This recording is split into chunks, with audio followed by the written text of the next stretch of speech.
CIET NCERT द्वारा प्रस्तुत है कक्षा 7 के लिए हिंदी की ध्वनि पाठ्य पुस्तक मल्हार। पाठ 5 नहीं होना बीमार।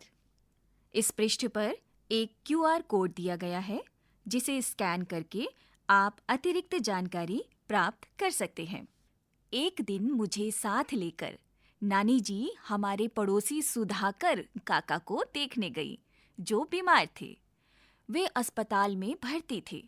अस्पताल जाने का ये मेरा पहला अवसर था। एक बड़े से वार्ड में कई एक जैसे पलंग लाइन से लगे हुए थे। सब पर एक जैसी सफेद चादर और लाल कंबल। सफेद दीवारें, ऊंची छत, खिड़कियों पर हरे पर्दे और फर्श एकदम चमकता हुआ। एक पलंग पर सुधाकर काका लेटे हुए थे।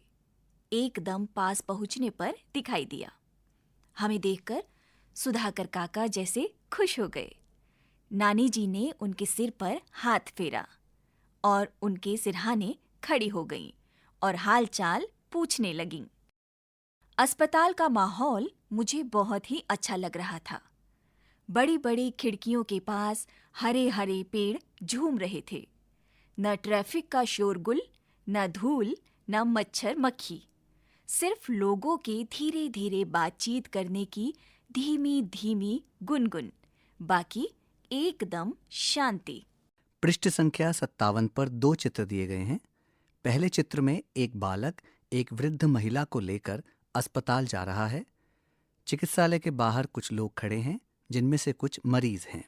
पृष्ठ 57 के दूसरे चित्र में एक अस्पताल के वार्ड का चित्र है जिसमें एक मरीज पलंग पर बैठा हुआ है जिसके सर पर एक वृद्ध महिला हाथ फेर रही हैं।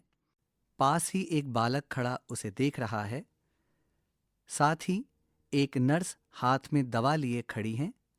एक दूसरे पलंग पर एक वृद्ध पुरुष उठकर बैठे हुए हैं और दीवार पर आयुष्मान भारत का पोस्टर लगा हुआ है।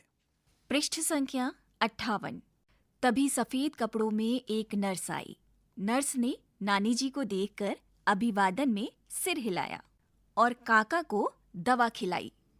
नानी जी काका के लिए साबूदाने की खीर बनाकर लाई थीं। नर्स से पूछा कि खिला दूं क्या? नर्स के हाँ कहने पर उसके जाने के बाद नानी जी ने चम्मच से धीरे धीरे काका को साबूदाने की खीर खिलाई। काका ने बहुत स्वाद लेकर खीर खाई। क्या ठाठ हैं बीमारों के भी। मैंने सोचा ठाठ से साफ सुथरे बिस्तर पर लेटे रहो और साबूदाने की खीर खाते रहो। काश सुधाकर काका की जगह मैं होता। मैं कब बीमार पड़ूंगा। कुछ रोज बाद एक दिन मेरा स्कूल जाने का मन नहीं किया। मैंने होमवर्क भी नहीं किया था। स्कूल जाता तो जरूर सजा मिलती। रिपीट, स्कूल जाता तो जरूर सजा मिलती। मैंने सोचा बीमार पड़ने के लिए आज का दिन बिल्कुल ठीक रहेगा। चलो बीमार पड़ जाते हैं। मैं रजाई से निकला ही नहीं। नानी जी उठाने आई तो मैंने कहा, मैं आज बीमार हूं। क्या हो गया? मेरे सिर में दर्द हो रहा है, पेट भी दुख रहा है और मुझे बुखार भी है। नानी जी चली गईं। मैं रजाई में पड़ा पड़ा घर में चल रही गतिविधियों का अनुमान लगाता रहा। अब छोटे मामा नहा कर निकले। अब कुसुम मौसी रोज की तरह नाश्ता छोड़कर कॉलेज बस पकड़ने भागी। अब मुन्नू अपना जूता ढूंढ रहा है। अब छोटे मामा ने साइकिल उठाई। अब सब चले गए। अब घर में मैं अकेला रह गया।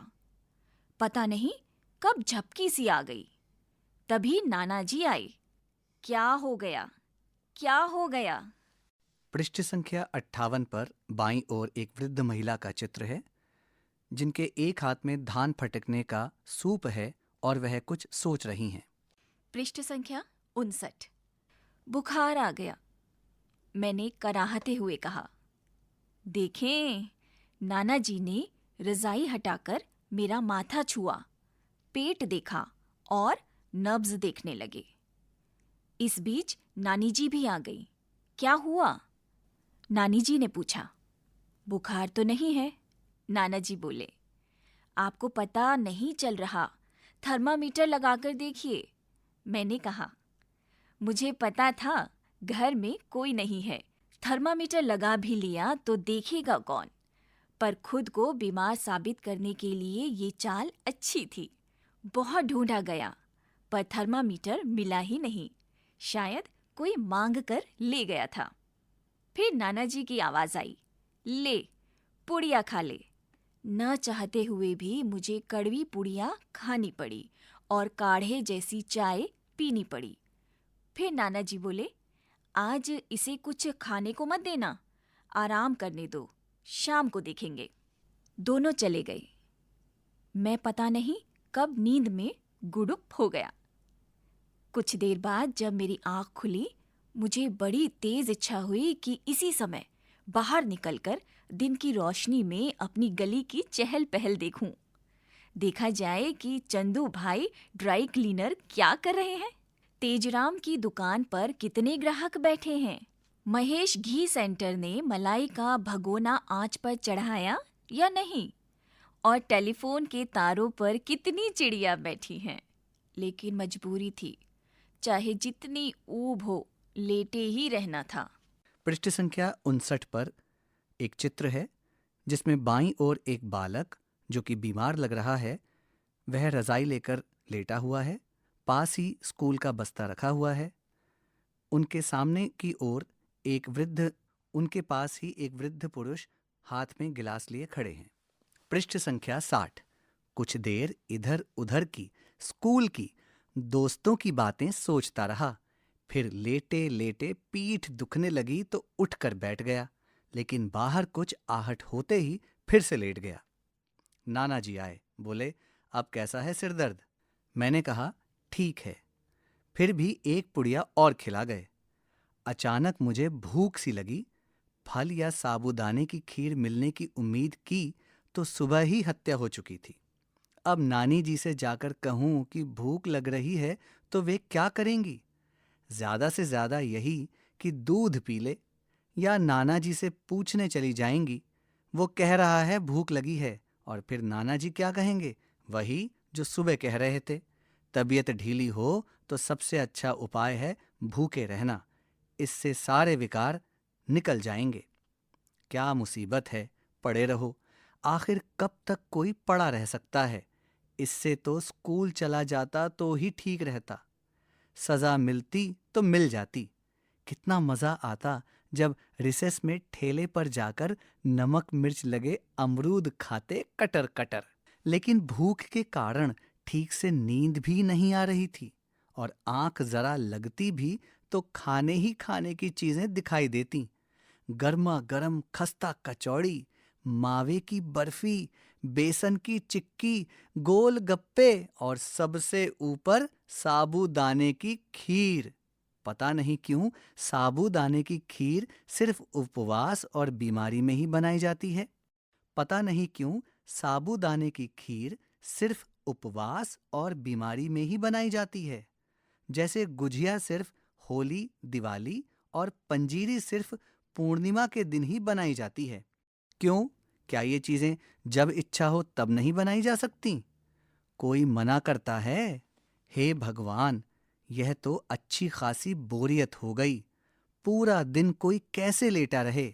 और शाम को, क्या शाम को भी नाना जी बाहर जाने देंगे? सारे बच्चे हल्ला मचाते हुए आंगन में खेल रहे होंगे और मैं बिस्तर में पड़ा झक मार रहा होऊंगा। अक्लमंद और बनो बीमार। और आज दिया गया होमवर्क किससे कॉपी मांगोगे? मैं रुआंसा हो गया। पास के कमरे में होती खटर पटर से अंदाजा हुआ कि मुन्नू स्कूल से आ गया है। तो क्या 1 बज गया? अब बर्तनों की आवाज आ रही है। शायद सब लोग खाना खाने बैठ रहे हैं। मुन्नू एक बार भी मुझे देखने नहीं आया। आया भी होगा तो दबे पांव आया होगा और मुझे सोता जान लौट गया होगा। वो खाना खा रहे हैं। चबाने की आवाजें आ रही हैं। देखो, उन्होंने एक बार भी आकर नहीं पूछा कि तू खाएगा? पूछते तो मैं साबूदाने की खीर ही तो मांगता, कोई ताजमहल तो नहीं मांग लेता। लेकिन नहीं, भूखे रहो, इससे सारे विकार निकल जाएंगे। विकार निकल जाएं बस, चाहे इस चक्कर में तुम खुद शिकार हो जाओ। पृष्ठ संख्या 61।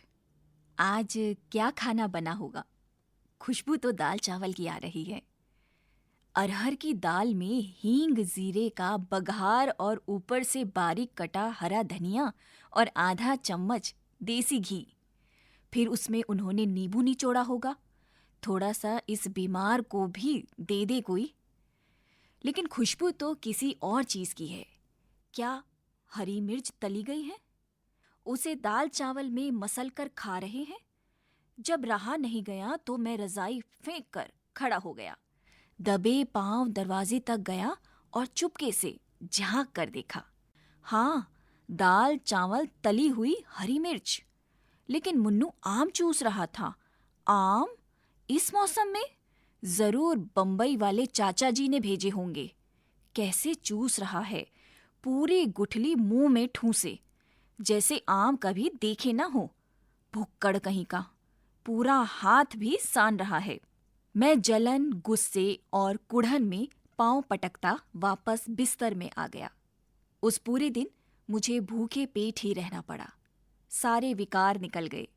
इसके बाद स्कूल से छुट्टी मारने के लिए मैंने बीमारी का बहाना कभी नहीं बनाया। और इस कहानी के लेखक हैं स्वयं प्रकाश। लेखक से परिचय। स्वयं प्रकाश हिंदी के जाने माने लेखक थे। उनकी कहानियां बच्चों और बड़ों के दिलों को छू जाती हैं। स्वयं प्रकाश की कहानियां पढ़ते हुए लगता है मानो वे हमारे ही जीवन की कहानियां हैं। हमारे ही अनुभव उन्होंने लिख दिए हैं। उन्होंने बच्चों के लिए कई मनोरंजक कहानियां लिखी हैं, जिनमें उनके साहसिक कारनामे, मित्रता और जीवन के छोटे छोटे लेकिन महत्वपूर्ण पहलुओं को बड़ी रोचकता से प्रस्तुत किया गया है। स्वयं प्रकाश की कहानियों की विशेषता यह है कि उन्हें पढ़ते समय ऐसा लगता है जैसे कोई पुराना मित्र बातें कर रहा हो। उनकी कहानियां न केवल मनोरंजन करती हैं, बल्कि सोचने समझने के लिए नई दिशाएं भी देती हैं।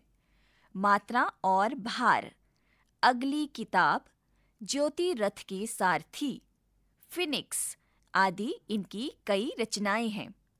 यहाँ पृष्ठ पर स्वयं प्रकाश जी का रेखाचित्र है, जिसमें नीचे उनका जन्म वर्ष 1947 और मृत्यु वर्ष 2019 लिखा है। पृष्ठ संख्या 62। पाठ से, मेरी समझ से। क, यहाँ दिए गए प्रश्नों का सही उत्तर कौन सा है, उसके सामने तारा बनाइए। कुछ प्रश्नों के एक से अधिक उत्तर भी हो सकते हैं। 1. बच्चे के विद्यालय ना जाने का मुख्य कारण क्या था? उसका विद्यालय जाने का मन नहीं था। उसका साबूदाने की खीर खाने का मन था। उसने गृह कार्य नहीं किया था। उसे बुखार हो गया था। यहाँ एक बालक का चित्र है जिसने पुस्तकों को पलट कर रखा है और वह कुछ सोच रहा है। 2. कहानी के अंत में बच्चे ने कहा, इसके बाद स्कूल से छुट्टी मारने के लिए मैंने बीमारी का बहाना कभी नहीं बनाया। बच्चे ने यह निर्णय लिया क्योंकि घर में रहने के बजाय विद्यालय जाना अधिक रोचक है। बीमारी का बहाना बनाने से साबूदाने की खीर नहीं मिलती। झूठ बोलने से झूठ के खुलने का डर हमेशा बना रहता है। इस बहाने के कारण उसे दिन भर अकेले और भूखे रहना पड़ा। 3. लेटे लेटे पीठ दुखने लगी। इस बात से बच्चे के बारे में क्या पता चलता है? उसे बिस्तर पर लेटे रहने के कारण ऊब हो गई थी। उसे अपनी बीमारी की कोई चिंता नहीं रह गई थी। वह बिस्तर पर आराम करने का आनंद ले रहा था। बीमारी के कारण उसकी पीठ में दर्द हो रहा था। 4. क्या ठाठ हैं बीमारों के भी? बच्चे के मन में यह बात क्यों आई? बीमार व्यक्ति को बहुत आराम करने को मिलता है। बीमार व्यक्ति को अच्छे खाने का आनंद मिलता है। बीमार व्यक्ति को विद्यालय नहीं जाना पड़ता है। बीमार व्यक्ति अस्पताल में शांति से लेटा रहता है। यहाँ एक चित्र है जिसमें एक बालक अपने घर से विद्यालय की ओर जा रहा है। यहाँ एक चित्र है जिसमें एक बालक घर से विद्यालय की ओर आ रहा है। ख. हो सकता है कि आपके समूह के साथियों ने अलग-अलग उत्तर चुने हों। अपने मित्रों के साथ चर्चा कीजिए कि आपने ये उत्तर ही क्यों चुने। पृष्ठ संख्या 63। मिलकर करें मिलान। पाठ में से चुनकर कुछ शब्द यहाँ दिए गए हैं। अपने समूह में इन पर चर्चा कीजिए और इन्हें इनके सही अर्थों से मिलाइए। इसके लिए आप शब्दकोश, इंटरनेट या अपने परिजनों और शिक्षकों की सहायता ले सकते हैं। यहाँ एक तालिका है जिसके 2 स्तंभ हैं। एक स्तंभ में शब्द और दूसरे स्तंभ में अर्थ लिखे हैं। क्रम संख्या 1 साबूदाना। क्रम संख्या 2 वार्ड। क्रम संख्या 3 नर्स। क्रम संख्या 4 रजाई। क्रम संख्या 5 थर्मामीटर। क्रम संख्या 6 काढ़ा। क्रम संख्या 7 ड्राई क्लीनर। क्रम संख्या 8 ताजमहल। क्रम संख्या 9 अरहर। दूसरे स्तंभ में इन शब्दों के लिए कुछ अर्थ दिए गए हैं। क्रम संख्या 1 किसी विशिष्ट कार्य के लिए घेर कर बनाया हुआ स्थान। क्रम संख्या 2 एक प्रकार का जाड़े का ओढ़ना जिसका कपड़ा दोहरा होता है और जिसमें रुई भरी होती है। क्रम संख्या 3 शरीर का तापमान जैसे बुखार नापने का एक छोटा यंत्र। क्रम संख्या 4 कई तरह की जड़ी बूटियों और औषधियों को उबालकर उनके रस से बना पेय होता है। इसे सर्दी जुकाम, खांसी बुखार और पाचन से जुड़ी समस्याओं में लाभदायक माना जाता है। क्रम संख्या 5 रेशमी, ऊनी, मलमल जैसे नाजुक कपड़ों को पानी, साबुन और डिटर्जेंट के बिना मशीनों से साफ करने वाला व्यक्ति। क्रम संख्या 6 उत्तर प्रदेश के आगरा शहर में स्थित 17वीं सदी में निर्मित एक विश्व प्रसिद्ध स्मारक जो सफेद संगमरमर से बना है। क्रम संख्या 7 एक दाल जिसे तुअर भी कहते हैं। क्रम संख्या 8 सागो नामक वृक्ष के तने का गूदा।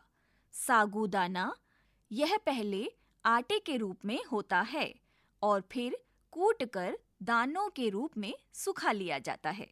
क्रम संख्या 9 वह व्यक्ति जो रोगियों, घायलों या वृद्धों आदि की देखभाल करे। अब आप स्तंभ 1 में दिए गए शब्दों को स्तंभ 2 में दिए गए सही अर्थों के साथ मिलान कीजिए। पाठ में से चुनकर यहाँ कुछ पंक्तियाँ दी गई हैं। इन्हें ध्यान से पढ़िए और इन पर विचार कीजिए। आपको इनका क्या अर्थ समझ में आया? अपने विचार अपने समूह में साझा कीजिए और लिखिए।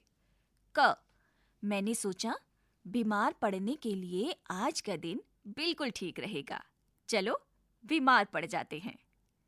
ख देखो उन्होंने एक बार भी आकर नहीं पूछा कि तू क्या खाएगा। पूछते तो मैं साबूदाने की खीर ही तो मांगता। कोई ताजमहल तो नहीं मांग लेता। लेकिन नहीं, भूखे रहो, इससे सारे विकार निकल जाएंगे। विकार निकल जाएं बस, चाहे इस चक्कर में तुम खुद शिकार हो जाओ। पृष्ठ संख्या 64 सोच विचार के लिए। पाठ को एक बार फिर ध्यान से पढ़िए, पता लगाइए और लिखिए। क अस्पताल में बच्चे को कौन कौन सी चीजें अच्छी लगीं और क्यों। ख कहानी के अंत में बच्चे को महसूस हुआ कि उसे स्कूल जाना चाहिए था। क्या आपको लगता है कि उसका निर्णय सही था? क्यों? ग जब बच्चा बीमार पड़ने का बहाना बनाकर बिस्तर पर लेटा रहा तो उसके मन में कौन कौन से भाव आ रहे थे। संकेत मन में उत्पन्न होने वाले विकार या विचार को भाव कहते हैं। उदाहरण के लिए क्रोध, दुख, भय, करुणा, प्रेम आदि। यहाँ इस पृष्ठ पर 2 चित्र हैं। पहले चित्र में कुछ भोजन सामग्री हैं, जिसमें दाल, रोटी, कुछ फल और सब्जियां हैं। कहानी में बच्चे ने सोचा था कि ठाठ से साफ सुथरे बिस्तर पर लेटे रहो और साबूदाने की खीर खाते रहो। आपको क्या लगता है, असल में बीमार हो जाने और इस बच्चे की सोच में कौन कौन सी समानताएं और अंतर होंगे? संकेत: आप अपने अनुभवों के आधार पर इस प्रश्न पर विचार कर सकते हैं कि कहानी वाले बच्चे की कल्पना वास्तविकता से कितनी अलग है। अण: नानी जी और नाना जी ने बच्चे को बीमारी की दवा दी और उसे आराम करने को कहा। बच्चे को खाना नहीं दिया गया। क्या आपको लगता है कि उन्होंने सही किया? आपको ऐसा क्यों लगता है? अनुमान और कल्पना से। क: कहानी के अंत में बच्चा नाना जी और नानी जी को सब कुछ सच सच बताने का निर्णय कर लेता, तो कहानी में आगे क्या होता? संकेत: उसका दिन कैसे बदल जाता, उसकी सोच और अनुभव कैसे होते? पृष्ठ संख्या 65। यहाँ एक चित्र है जिसमें एक वृद्ध महिला, एक वृद्ध पुरुष और एक बच्चा है। ख: कहानी में बच्चे की नानी जी के स्थान पर आप हैं। आप सारे नाटक को समझ गए हैं, लेकिन चाहते हैं कि बच्चा सारी बात आपको स्वयं बता दे। अब आप क्या करेंगे? संकेत: इस सवाल में आपको नानी जी की जगह लेकर सोचना है और एक मनोरंजक योजना बनानी है, जिससे बच्चा आपको स्वयं सारी बातें बता दे। ग: कहानी में बच्चे के स्थान पर आप हैं और घर में अकेले हैं। अब आप ऊबने से बचने के लिए क्या-क्या करेंगे? घ: कहानी के अंत में बच्चे को लगा कि उसे स्कूल जाना चाहिए था। कल्पना कीजिए, अगर वह स्कूल जाता तो उसका दिन कैसा होता? अगले दिन जब वह स्कूल गया होगा तो उसने क्या-क्या किया होगा? अण: कहानी में नाना जी और नानी जी ने बच्चे की बीमारी ठीक करने के लिए उसे दवाई दी और खाने के लिए कुछ नहीं दिया। अगर आप नानी जी या नाना जी की जगह होते तो क्या-क्या करते? कहानी की रचना। अस्पताल का माहौल मुझे बहुत ही अच्छा लग रहा था। बड़ी-बड़ी खिड़कियों के पास हरे-हरे पेड़ झूम रहे थे। न ट्रैफिक का शोरगुल, न धूल, न मच्छर मक्खी। सिर्फ लोगों के धीरे-धीरे बातचीत करने की धीमी-धीमी गुनगुन। बाकी एकदम शांति। इन पंक्तियों पर ध्यान दीजिए। इन पंक्तियों में ऐसा लग रहा है मानो हमारी आंखों के सामने अस्पताल का चित्र सा बन गया हो। लेखन में इसे चित्रात्मक भाषा कहते हैं। अनेक लेखक अपनी रचना को रोचक और सरस बनाने के लिए उपयुक्त स्थानों पर अनेक वस्तुओं, कार्यों, स्थानों आदि का विस्तार से वर्णन करते हैं। लेखक ने इस कहानी को सरस और रोचक बनाने के लिए और भी अनेक तरीकों का उपयोग किया है। उदाहरण के लिए, उन्होंने कहानी में बच्चे द्वारा कल्पना करने का भी प्रयोग किया है। जब बच्चा अकेले लेटे-लेटे घर और बाहर के लोगों के बारे में सोच रहा है, इस कहानी में ऐसी कई विशेषताएं छिपी हैं। पृष्ठ संख्या 66। क: इस पाठ को एक बार फिर से पढ़िए और अपने समूह में मिलकर इस पाठ की अन्य विशेषताओं की सूची बनाइए। अपने समूह की सूची को कक्षा में सबके साथ साझा कीजिए। ख: कहानी में से कुछ उदाहरण खोजकर यहाँ लिखिए। यहाँ एक तालिका है जिसमें 2 स्तंभ हैं। पहले स्तंभ का शीर्षक है विशेष बिंदु, जो इस प्रकार है। पहला विशेष बिंदु, बच्चे द्वारा पिछली बातों को याद किया जाना। दूसरा बिंदु, हास्य यानी हंसी मजाक का उपयोग किया जाना। तीसरा बिंदु, बच्चे द्वारा सोचने के तरीके में बदलाव आना। चौथा बिंदु, कहानी में किसी का किसी बात से अनजान होना। 5वां बिंदु, बच्चे द्वारा स्वयं से बातें किया जाना। दूसरे स्तंभ का शीर्षक है कहानी में से उदाहरण। अब आप विशेष बिंदुओं के अनुसार कहानी में से उदाहरण ढूंढकर दिए गए रिक्त स्थानों में लिखिए। समस्या और समाधान। कहानी को एक बार पुनः पढ़कर पता लगाइए। क, बच्चे के सामने क्या समस्या थी, उसने उस समस्या का क्या समाधान निकाला। ख, नानी जी नाना जी के सामने क्या समस्या थी, उन्होंने उस समस्या का क्या समाधान निकाला। शब्द से जुड़े शब्द।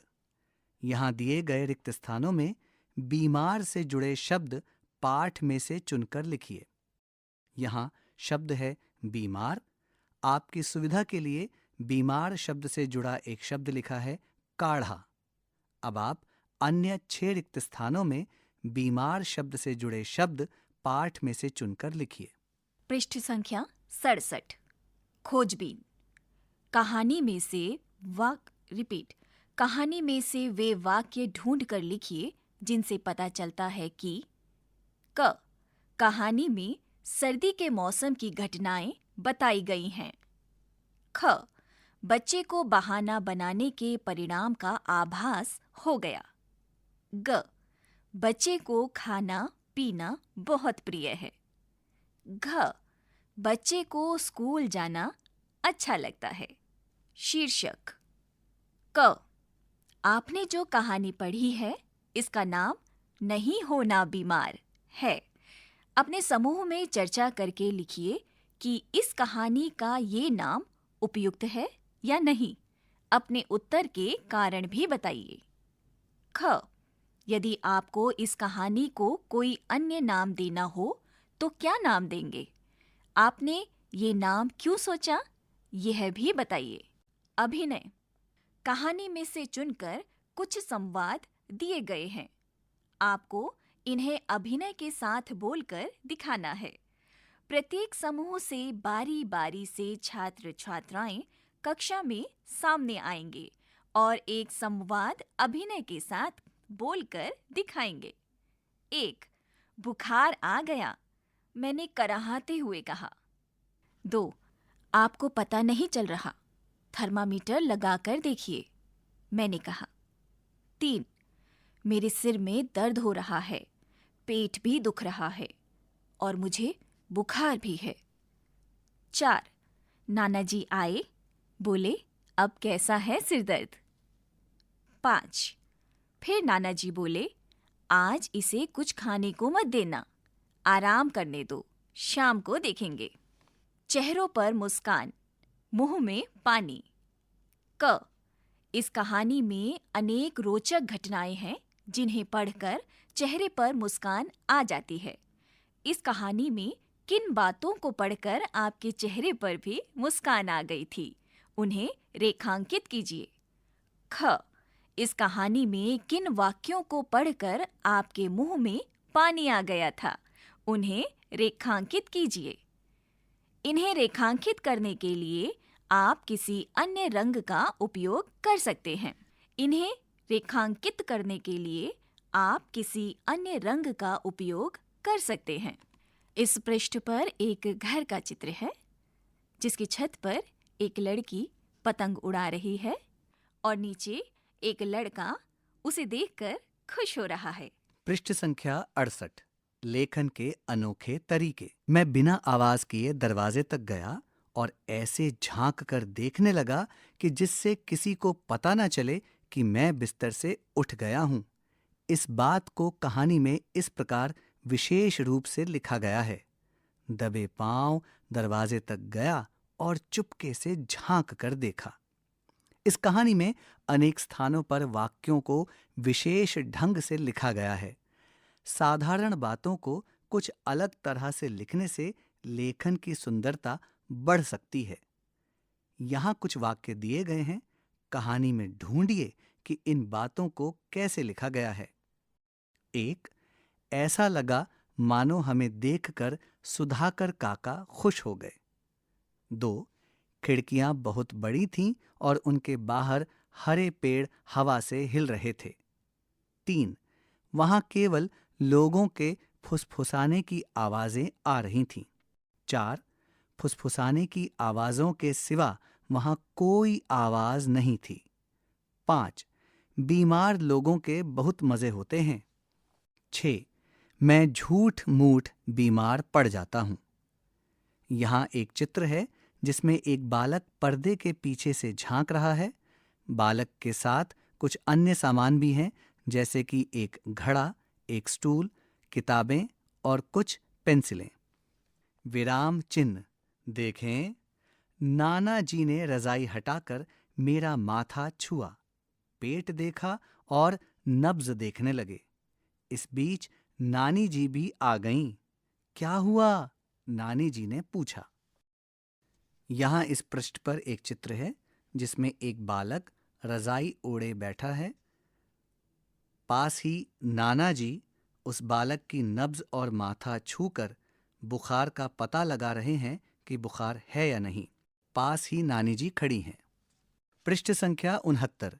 पिछले पृष्ठ पर दिए गए वाक्यों को ध्यान से सुनिए। इन वाक्यों में आपको कुछ शब्दों से पहले या बाद में कुछ चिन्ह मिलेंगे। इन्हें विराम चिन्ह कहते हैं। अपने समूह के साथ मिलकर यहाँ दिए गए विराम चिन्ह को कहानी में ढूंढिए। ध्यानपूर्वक समझिए कि इनका प्रयोग वाक्यों में कहाँ-कहाँ किया जाता है, उसे यहाँ लिखिए। यहाँ पृष्ठ पर एक तालिका है जिसके 2 स्तंभ हैं। पहले स्तंभ में विराम चिन्ह है, पूर्ण विराम, अल्प विराम, प्रश्नवाचक चिन्ह, विस्मयादि बोधक चिन्ह, उद्धरण चिन्ह। इनके चिन्ह भी दिए गए हैं। दूसरे स्तंभ में शीर्षक है कहाँ प्रयोग किया जाता है। अब आप इन विराम चिन्हों को अपने विवेक अनुसार वाक्य बनाकर लिखिए कि इनका प्रयोग कहाँ किया जाता है। आवश्यकता हो तो इस प्रश्न का उत्तर पता करने के लिए आप अपने परिजनों, शिक्षकों, पुस्तकालय या इंटरनेट की सहायता ले सकते हैं। कैसी होगी गली? मुझे बड़ी तेज इच्छा हुई कि इसी समय बाहर निकलकर दिन की रोशनी में अपनी गली की चहल पहल देखूं। आपने कहानी में बच्चे के घर के साथ वाली गली के बारे में बहुत सी बातें पढ़ी हैं। इन बातों और अपनी कल्पना के आधार पर उस गली का एक चित्र बनाइए। पाठ से आगे। आपकी बात। क। बच्चे ने अस्पताल के वातावरण का विस्तार से सुंदर वर्णन किया है। इसी प्रकार आप अपनी कक्षा का वर्णन कीजिए। ख। कहानी में बच्चे को घर में अकेले दिन भर लेटे रहना पड़ा था। क्या आप कभी कहीं अकेले रहे हैं? उस समय आपको कैसा लग रहा था? आपने क्या क्या किया था? ग। कहानी में आम खाने वाले मुन्नू को देखकर बच्चे को ईर्ष्या हुई थी। क्या आपको कभी किसी से या किसी को आपसे ईर्ष्या हुई है? आपने तब क्या किया था ताकि यह भावना दूर हो जाए? यहाँ इस पृष्ठ पर एक बालिका मेज पर बैठकर पढ़ रही है। उसके सामने एक पृष्ठ है, उसमें लिखा है मेरी कक्षा। घ। कहानी में नाना जी, नानी जी बच्चे का पूरा ध्यान रखने का प्रयास करते हैं। आपके विद्यालय और विद्यालय में आपका ध्यान कौन कौन रखते हैं और कैसे? अण। आप अपने परिजनों और मित्रों का ध्यान कैसे रखते हैं? क्या क्या करते हैं या क्या क्या नहीं करते हैं ताकि उन्हें कम से कम परेशानी हो? पृष्ठ संख्या 70। बहाने। क। कहानी में बच्चे ने बीमारी का बहाना बनाया ताकि उसे स्कूल ना जाना पड़े। क्या आपने कभी किसी कारण से बहाना बनाया है? यदि हाँ, तो उसके बारे में बताइए। उस समय आपके मन में कौन कौन से भाव आ जा रहे थे? आप कैसा अनुभव कर रहे थे? ख। आमतौर पर बनाए जाने वाले बहानों की एक सूची बनाइए। ग। बहाने क्यों बनाने पड़ते हैं? बहाने ना बनाने पड़ें, इसके लिए हम क्या क्या कर सकते हैं? यहाँ एक चित्र है जिसमें एक बालिका बहानों की सूची लिए खड़ी है। अनुमान। मैं रजाई में पड़ा पड़ा घर में चल रही गतिविधियों का अनुमान लगाता रहा। कहानी में बच्चे ने अनेक प्रकार के अनुमान लगाए हैं। क्या आपने कभी किसी अनदेखे व्यक्ति, वस्तु, पशु पक्षी, स्थान आदि के विषय में अनुमान लगाए हैं? किसके बारे में? क्या? कब? विस्तार से बताइए। संकेत: जैसे पेड़ से आने वाली आवाज सुनकर किसी प्राणी का अनुमान लगाना, कहीं दूर रहने वाले किसी संबंधी रिश्तेदार के विषय में सुनकर उसके संबंध में अनुमान लगाना। घर का सामान। बहुत ढूंढा गया पर थर्मामीटर मिला ही नहीं। शायद कोई मांग कर ले गया था। कहानी में बच्चे के घर पर थर्मामीटर, तापमापी खोजने पर वह मिल नहीं पाता। आमतौर पर हमारे घरों में कोई ना कोई ऐसी वस्तु होती है जिसे खोजने पर भी वह नहीं मिलती, जिसे कोई मांग कर ले जाता है या हम जिसे किसी से मांग कर ले आते हैं। अपने घर को ध्यान में रखते हुए ऐसी वस्तुओं की सूची बनाइए। यहाँ एक तालिका है जिसमें 3 स्तंभ हैं। पहले स्तंभ का शीर्षक है जो खोजने पर भी नहीं मिलती हैं। दूसरे स्तंभ का शीर्षक है जो कोई मांग कर ले जाते हैं। और तीसरे स्तंभ का शीर्षक है जो आप किसी से मांग कर लाते हैं। अब आप इन शीर्षकों के अनुसार स्तंभ में दिए गए 4 रिक्त स्थानों को भरिए। पृष्ठ संख्या 71। खान पान और आप। क। कहानी में सुधाकर काका को बीमार होने पर साबूदाने की खीर दी गई थी। आपके घर में किसी के बीमार होने पर उसे क्या-क्या खिलाया जाता है? ख। कहानी में बच्चे को बहुत सी चीजें खाने का मन है। आपका क्या-क्या खाने का बहुत मन करता है? ग। कहानी में बच्चा सोचता है कि साबूदाने की खीर सिर्फ बीमारी या उपवास में क्यों मिलती है? आपके घर में ऐसा क्या-क्या है जो केवल विशेष अवसरों या त्योहारों पर ही बनता है? घ। कहानी में बच्चा सोचता है कि अगर वह स्कूल जाता तो उसे ठेले पर नमक मिर्च वाले अमरूद खाने को मिलते। आप अपने विद्यालय में क्या-क्या खाते पीते हैं? विद्यालय में आपका रुचिकर भोजन क्या है? अण। इस कहानी में भोजन से जुड़ी बच्चे की कई रोचक बातें बताई गई हैं। आपके बचपन की भोजन से जुड़ी कोई विशेष याद क्या है जिसे आप अब भी याद करते हैं? च। कहानी में बच्चा भोजन की सुगंध से रजाई फेंककर रसोई में झांकने लगा। क्या आपके साथ कभी ऐसा हुआ है कि घर में किसी विशेष खाने की सुगंध से आप भी रसोई में जाकर तुरंत देखना चाहते हैं कि क्या पक रहा है? आपको किस-किस खाने की सुगंध सबसे अधिक पसंद है? आज की पहेली। कहानी में आपने खाने पीने की अनेक वस्तुओं के बारे में पढ़ा है। अब हम आपके सामने खाने पीने की वस्तुओं या व्यंजनों से जुड़ी कुछ पहेलियां लाए हैं। इन्हें बूझिए और उत्तर लिखिए। यहाँ एक तालिका है जिसके 2 स्तंभ हैं। पहले स्तंभ में पहेली और दूसरे स्तंभ में उसके उत्तर के लिए रिक्त स्थान है। पहले स्तंभ में पहेली, क्रम संख्या 1। रोटी जैसा होता है ये, पर आलू से भरा भरा। घी तेल साथी है इसके, दही चटनी से हरा भरा। क्रम संख्या 2। दाल चावल का मेल है ये तो, भारत भर में तुम इसे पाओ। दक्षिण में ये खूब है बनता, चटनी सांभर संग संग खाओ। गोल तिकोना इसका आकार, गरम गरम तुम इसे बनाओ। कौन सा व्यंजन होता है ये, बोलो बोलो नाम बताओ। क्रम संख्या 3। नाश्ते का ये बड़ा है खास, महाराष्ट्र में इसका वास। मिर्च मसाले से भरपूर, संग बटाटा भी मशहूर। चटपटी चटनी लगी कैसे, बूझो नाम तो खाएं इसे। क्रम संख्या 4। बेसन से बने चौकोर या गोल, गुजरात में बड़ा है बोल। खाने में नर्म, पानी भरे, धनिया मिर्ची संग सजे। क्रम संख्या 5। गोल गोल पानी से भर के, चटनी सौंठ संग इसे खाओ। उत्तर दक्षिण पूरब पश्चिम गली मोहल्लों में भी पाओ। खट्टी मीठी तीखी हाय, खाना तो इसे हर कोई चाहे। क्रम संख्या 6। हरे साग संग मुझको पाओ, मक्खन के संग मुझको खाओ। आटा मेरा हल्का पीला, स्वाद मेरा है बड़ा रंगीला। क्रम संख्या 7। आग में पकती हूँ सौंधा सा स्वाद, साथ में खाओ चूरमा बन जाए फिर बात। गरम दाल से मुझको प्यार, राजस्थान का मैं उपहार। क्रम संख्या 8। गोल गोल और श्वेत रंग का, रस से भरा हुआ हूँ खूब।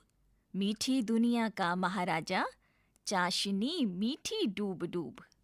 अब आप स्तंभ 2 में उत्तर वाले रिक्त स्थानों में सही उत्तर सोचकर लिखिए। पृष्ठ संख्या 72। अध्याय 5 यहीं समाप्त होता है। अभी आप सुन रहे थे कक्षा 7 की हिंदी की ध्वनि पाठ्य पुस्तक मल्हार। ध्वन्यांकन मंजू कुमारी। वाचन स्वर सीमा सती और चांद मोहम्मद। निर्माण सहयोग कुसुम लता। निर्देशन एवं निर्माण विमलेश चौधरी।